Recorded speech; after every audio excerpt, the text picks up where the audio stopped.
नमस्कार दोस्तों, मेरा नाम है विनय शर्मा और आज के इस वीडियो के अंदर मैं आपको जो है बहुत ही ज़्यादा पावरफुल स्ट्रेटजीज शेयर करने वाला हूं कि अगर आप किसी जॉब में हैं या आप एज ए फ्रीलांसर काम कर रहे हैं कहीं पर, या आपका कोई क्लाइंट है, तो आप जो है अपने बॉस को जो है वो किस तरह से इंप्रेस कर सकते हैं और अपनी जॉब से जो है वो 3 गुना, 4 गुना या 10 गुना रिटर्न जो है वो किस तरह से जो है वो पा सकते हैं। दोस्तों, इस वीडियो के अंदर मैं आप लोगों को जो है वो ऐसी स्ट्रेटजी शेयर करने वाला हूँ जो ईजी टू यूज़ है, बट जिनके रिजल्ट जो है बहुत ज़्यादा जो है आपको कंपाउंडिंग मिलेंगे। तो आइए बिना किसी फालतू बात के करते हैं इस वीडियो को शुरू। सबसे पहला जो स्टेप है, आपको जो है, आप किसी भी कंपनी में है, आपका मैनेजर है, एचआर है, आपका बॉस है, सीईओ है, मैनेजिंग डायरेक्टर है, आप जितना मर्जी बड़े लेवल पे हो, ये सारी स्ट्रेटजी जो है वो हर जगह जो है वो काम करने वाली है। ये सबसे पहली चीज़ जो है जिसे हम लोगों को हमेशा यूज़ करना है, बहुत ज़्यादा कॉमन चीज़ है वो और बहुत ज़्यादा अंडररेटेड स्किल है। आज मैं आपको बताऊंगा कि उस स्किल को जो है वो यूज़ किस तरह से करना है। वो स्किल है द पावर ऑफ स्माइल, जो कि हज़ारों सालों से चली आ रही है, बट हम लोग जानते भी हैं, बट हम लोग जो है उस चीज़ को यूज़ नहीं करते हैं। आइए आज मैं बताता हूँ कि यूज़ करना क्यों है और यूज़ सही तरीके से किस तरह से करना है। देखिए, कुछ लोग स्माइल करते हैं, जस्ट ऐसे कर देते हैं, बट स्माइल करने के पीछे जो मेन पर्पस है वो आपका होना चाहिए कि आप लोगों को जो है वो अपने दांतों को जो है विजिबल करना है। क्यों? क्योंकि हम लोग जो है वो जानवर से बने हुए हैं। अगर आपने साइकोलॉजी पढ़ी होगी तो आपको एक चीज़ पता होगी कि हमारे अंदर जो है वो कुछ भी आज जो है वो जानवरों वाले गुण हैं। तो हम लोगों के जो है वो हम लोग दांत इसीलिए दिखाते हैं ताकि ये जो दांत है हम लोगों के साइड में, कि हम लोग जो है वो कैनाइंस, तो हमारे कैनाइंस तो नहीं है जो कि शेर, चीते या लकड़बग्घे के होते हैं, जिससे इंसानों को या बंदरों को जो है वो डर लगा करता था एक टाइम के ऊपर। तो हम लोगों को जो है वो स्माइल दिखानी है, तो कोशिश कर रहे हैं कि हम लोगों के जो दांत हैं वो बहुत ज़्यादा जो है विजिबल हों, स्माइल करते वक्त जो है हम लोगों के दांत जो है विजिबल हों। एक चीज ये आ गई। अब इसके साथ में हम लोगों को जो है वो दूसरी चीज ये यूज करनी है कि स्माइल कब करें। बात करने से पहले करें, बात करते हुए करें, या बात करने के बाद में करें। देखिए, अगर आप बात करने से पहले स्माइल करके उसके बाद में बात करेंगे तो पहले वाली स्माइल जो है फेक पकड़ी जाएगी। अगर आप बात को खत्म करने के बाद में सिर्फ स्माइल करेंगे तो वो दिखेगा कि आप जो खुद को बहुत ज्यादा चालाक समझ रहे हैं। स्माइल करने का जो सबसे बढ़िया तरीका है वो है कि बात के बीच में स्माइल करना और बात के लास्ट में थोड़ी सी स्माइल कर देना। जैसे अगर मैं अभी आपको जो है ये बात बता रहा हूँ, मैं बीच बीच में जो है हल्की हल्की स्माइल कर रहा हूँ, जैसे ही बात खत्म होगी उसके बाद में मैंने जो है फिर से स्माइल कर दी। ये तरीका जो है सबसे बेस्ट है आपके स्माइल करने का। तो मेक श्योर करें कि जब भी आप अपने बॉस से मिले तो आप जो है हमेशा स्माइल करते हुए मिले, क्योंकि कोई भी इंसान जो वो एक खुश इंसान की तरफ अट्रैक्ट होता है, ना कि एक दुखी इंसान की तरफ। उसके बाद में दूसरा मेरा पॉइंट है जिसको बहुत ज़्यादा लोग जो है वो अंडर एस्टिमेट कर देते हैं। आप लोगों ने किताबों में पढ़ा होगा कि always treat your boss as a son, कि आपका जो बॉस है वो एक सूरज का गोला है और आप जो है वो आसपास में जो है पृथ्वी है जो चक्कर लगा रहे हैं। जब आप पृथ्वी सूरज को जो है वो आउटसोर्स करने लगेगी या सूरज से जो है खुद को बड़ा दिखाने लगेगी, तो सूरज जो है उसको कभी भी जो है भस्म कर सकता है। तो हम लोगों को जो है मेक श्योर करना है कि हम लोगों के लिए जो हमारा बॉस है वो हमेशा सूरज रहे।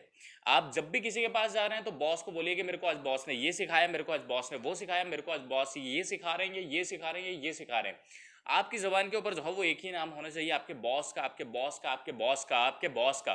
तो अपने बॉस को जो है वो हमेशा एज अ सूरज ट्रीट करें।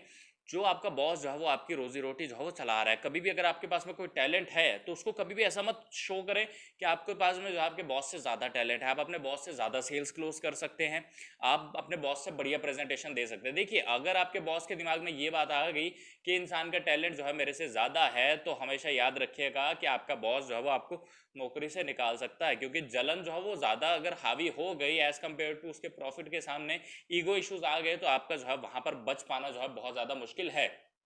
अब इसका जो उपचार कैसे करें कि अगर आप मान लेते हैं आप अपने बॉस से बढ़िया प्रेजेंटेशन देते हैं, तो इस चीज़ का जो उपचार कैसे करें। जिसके पास भी जाए उसको बोलेंगे मैंने सर से सीखा है जी बढ़िया प्रेजेंटेशन करना, मैंने सर से सीखा है बढ़िया पीपीटी बनाना, मैंने सर से सीखा है बढ़िया कॉल क्लोज करना, मैंने सर से सीखा है, जो सीखा है मैंने सर से सीखा है, मैंने सर से सीखा है, मैंने सर से सीखा है। अपने बॉस को जो है वो आप जो है लोगों के बीच में हाइप दे। बॉस के सामने जो है वो कभी भी अपने बॉस की बटरिंग ना करे, उसे मक्खन मत लगाए बॉस के सामने, बॉस पकड़ लेगा, क्योंकि बॉस ने भी जो है वो दुनिया देखी है। यहाँ पर जो है ना पकड़े जाने का सबसे बढ़िया तरीका क्या है कि अपने बॉस को जो है दुनिया के सामने जो है मक्खन लगाएं। अगर आप 10 लोगों के सामने मक्खन लगा रहे हैं तो उसमें से जो है वो 7 लोग जाकर डेफिनेटली बॉस को बताएंगे, और जब वो बाकी 3 लोगों ने भी कभी कभी बता दिया तो बॉस के सामने हो जाएगा कि नहीं यार, ये इंसान जो है सबके सामने मेरी तारीफ करता है। तो हमेशा जो है अपने बॉस को जो है वो एज अ जो है वो सूरज जो है वो ट्रीट करें। अब तीसरी चीज क्या आती है कि आपको जो है वो तारीफ करनी है बॉस की। अब बॉस की तारीफ किसके सामने कर रही है? सबसे पहली चीज कि ढूंढिए कि इन्फ्लुएंसर कौन है बॉस का। कई बार वो सेक्रेटरी होता है ऑफिस का, कई बार बॉस की वाइफ होती है, कई बार बॉस के बच्चे होते हैं अगर वो भी ऑफिस में जाते हैं आपके, तो या कई बार जो है बॉस के कस्टमर्स होते हैं ना, उनके सामने तारीफ कर दीजिए। उनके सामने जो है बॉस के बारे में बातें बताना शुरू कर दीजिए कि हमारे बॉस जो हो इस तरह से, हमारे बॉस जो हो इस तरह से, हमारे बॉस जो हो इस तरह से। कि इन्फ्लुएंसर को अगर आपने जो है वो इन्फ्लुएंस कर दिया तो आपका बॉस जो है वो आपकी मुट्ठी के अंदर आ जाएगा। आपको बॉस को अलग से तारीफ करने की जरूरत ही नहीं। की इन्फ्लुएंसर को ढूंढिए भाई साहब, कभी भी डायरेक्ट बटरिंग मत कीजिए। देखिए कि उस इंसान के ऊपर जो है वो इन्फ्लुएंस किसका है, वो इंसान जो है सबसे ज्यादा समय किस दूसरे इंसान के साथ में बिताता है। ये था मेरा तीसरा स्टेप कि की इन्फ्लुएंसर को ढूंढना। अब इसके बाद में चलते हैं चौथे स्टेप के ऊपर जो है फेवरेट, कि बॉस का फेवरेट क्या है।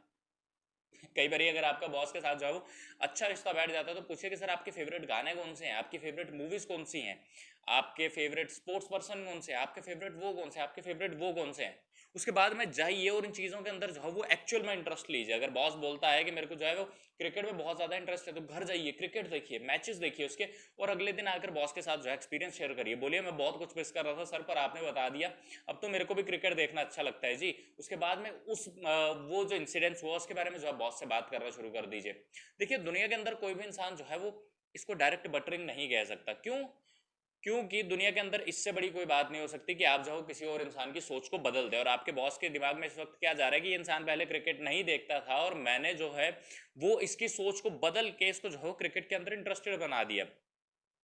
इससे बड़ा और क्या हो सकता है कि आप जो है वो देखिए कि बॉस को जो है वो कौन कौन सी चीज़ें पसंद है, बॉस का फेवरेट सिंगर कौन सा है, बॉस को फेवरेट बुक्स कौन सी पसंद है, बॉस को कहाँ जाना पसंद है, कहाँ नहीं जाना पसंद है। उन चीज़ों के अंदर जो है जेन्युइनली जो है वो इंटरेस्ट लेना जो है वो स्टार्ट कर दीजिए।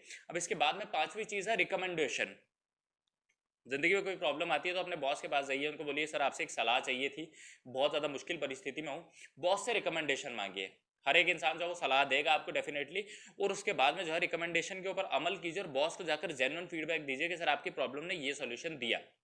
इससे बड़ा भी जो है एक इंसान के लिए कुछ नहीं हो सकता कि वो इंसान जो है वो किसी और की प्रॉब्लम को सॉल्व कर रहा है। हम लोग क्या करते हैं जी, प्रॉब्लम तो सॉल्व कर लेते हैं किसी की सलाह लेकर, बट उस इंसान के जो है कृतज्ञ नहीं होते, उस इंसान को बाद में जाकर जो है थैंक यू नहीं बोलते। तो जिंदगी में जब जब आपके पास जो है कोई मुश्किल आए, एक वर्ड के अंदर बोलिए कि सर ये प्रॉब्लम है, पीछे मत पड़िए, एक बार बोलिए उस इंसान को, उस इंसान की सलाह लीजिए, उसके ऊपर अमल कीजिए और उसके बाद में उस इंसान की तारीफ कर दीजिए कि सर आपकी ये जो सलाह थी इसके ऊपर जो है मैंने ऐसे ऐसे करके काम करके जो स्टार्ट किया। जैसे कुछ लोग हैं जो मेरे को बहुत बढ़िया सलाह दे देते हैं, तो कई बार मैं वीडियोस के माध्यम से उन लोगों को जो है चीज़ें बता देता हूँ। क्यों? क्योंकि अगर आप जो है जेन्युइनली किसी काम को कर रहे हैं, अगर आप जो है वो गीदड़ की तरह या लोमड़ी की तरह कोई चाल नहीं चल रहे हैं, तो आपके लिए जो है चीज़ें बहुत ज़्यादा सरल हो जाएगी। आपको लोमड़ी नहीं बनना है यहाँ पर। जेन्युइनली बॉस ने अगर जिंदगी में कोई हेल्प करी है आपकी, तो उसको जेन्युइनली जाकर बताइए कि सर आपकी इस बात ने जो है मेरी लाइफ को जो है वो चेंज कर दिया था। अब इसके बाद में अगले पॉइंट के ऊपर चलते हैं। तो आपका अगला पॉइंट है कि आपको ओवर टाइम करना है। अब ओवर टाइम सब लोग करते हैं जी, है ना। मैं बताता हूँ यहाँ पर दिक्कत क्या होती है। जैसे विवेक बिंद्रा जी के मुंह से आपने एक बार कहावत सुनी होगी कि रघुपति राघव राजा राम, जितनी तनख्वाह उतना काम, है ना, कि जितना आप काम कर रहे हो, जितनी तनख्वाह मिल रही है उतना काम करो। गलत है ये। सबसे पहले ऑफिस जाने का रिकॉर्ड बनाइए और सबसे बाद में जो है ऑफिस को छोड़ने का रिकॉर्ड बनाइए। इस प्रोसेस को जो है वो 2 महीने फॉलो करके देखिए। सबसे पहले ऑफिस जाना और सबसे लेट जो है वो छुट्टी करनी। 2 घंटे एक्स्ट्रा दीजिए, 3 घंटे एक्स्ट्रा दीजिए, एक्स्ट्रा सैलरी मत लीजिए। बॉस को दिखना चाहिए कि इंसान जो है सबसे ज्यादा मेहनत कर रहा है। बहुत सारे लोगों को जो वो लगता है कि मेरे को लाइफ भी इंजॉय करनी है, बट यहाँ पर मैं जो वैरन बफे का कोट यहाँ पर डालना चाहूंगा। वो कहते हैं कि जो इंसान मतलब कि उसको जितने पैसे मिल रहे हैं अगर उससे ज्यादा काम कर रहा है, तो बहुत जल्दी उसको उससे ज्यादा पैसे मिलेंगे जितना वो काम कर रहा है। इसको एक बारी फिर से समझते हैं कि आप जितना काम कर रहे हैं, अगर आपको जितने पैसे मिल रहे हैं, अगर आप उससे ज्यादा काम कर रहे हैं, तो एक दिन आपको जो है वो उससे ज्यादा पैसे मिलेंगे जितना आप जो है वो काम कर रहे हैं। तो जब बॉस को दिख रहा है कि ये इंसान जो है बहुत ज़्यादा काम कर रहा है, तो आपका जो है प्रमोशन डेफिनेटली कराएगा बॉस आपका ना। आपका बॉस आपको जो है वो टूर्स पर भी भेजना शुरू करेगा। आपकी प्रमोशन जो है बहुत ज़्यादा होने लगेगी। 3 महीने इस फॉर्मूले करके देखिए। 1 घंटा जल्दी जाना, 1 घंटा लेट छुट्टी करना। बॉस जब मर्जी बुलाए रिस्पॉन्सिबिलिटी टेकर बनिए कि हाँ भैया सर जी मेरे को दो काम, कोई दिक्कत नहीं, रात को जागना पड़े 2-3 घंटे, मत देखियो नेटफ्लिक्स, है ना, मत देखना कोई मूवी, काम कर दो बॉस का। बस 3 महीने इस फॉर्मूला को जो है अपना कर देखो। तो आज के इस वीडियो के अंदर मैंने कोशिश की कि आपके साथ जो है बेस्ट स्ट्रेटेजी शेयर कर पाऊँ। और अगर आपको जो है वो इस वीडियो का पार्ट 2 चाहिए तो मेरे को कमेंट करके जरूर बताना। और अगर आपकी जो है मेरी वीडियोस की सहायता से जो है कोई मदद हो रही है तो सब्सक्राइब डेफिनेटली करना। और फिर किसी दिन मिलते हैं, या तो यूट्यूब के होम पेज के अंदर स्क्रॉल करते हो, या तो अगर आपको किसी क्वेरी की ज़रूरत हो तो मेरे चैनल पर जब मर्जी आए। और अगर आपकी कोई क्वेरी है जिसका आप मेरे से सोल्यूशन चाहते हैं तो इंस्टाग्राम तो मैं अपना दे ही रखा है, मेरे को इंस्टाग्राम के ऊपर भी जो है डेफिनेटली डीएम करना। सो आप सबका जो है वीडियो को देखने के लिए, अंत तक देखने के लिए दिल की गहराई से धन्यवाद। नीचे जो है वो रिसोर्सेज का लिंक आपको मिल जाएगा। उसके बाद में डिस्कॉर्ड सर्वर भी हम लोगों का, डिस्कॉर्ड सर्वर को ज्वाइन करिए और अपने साथ जो है वो लाइक माइंडेड पीपल से मिलिए, जो लोग जो है वो इन चीज़ों के अंदर बहुत ज़्यादा इंटरेस्टेड होते हैं। So thanks a lot.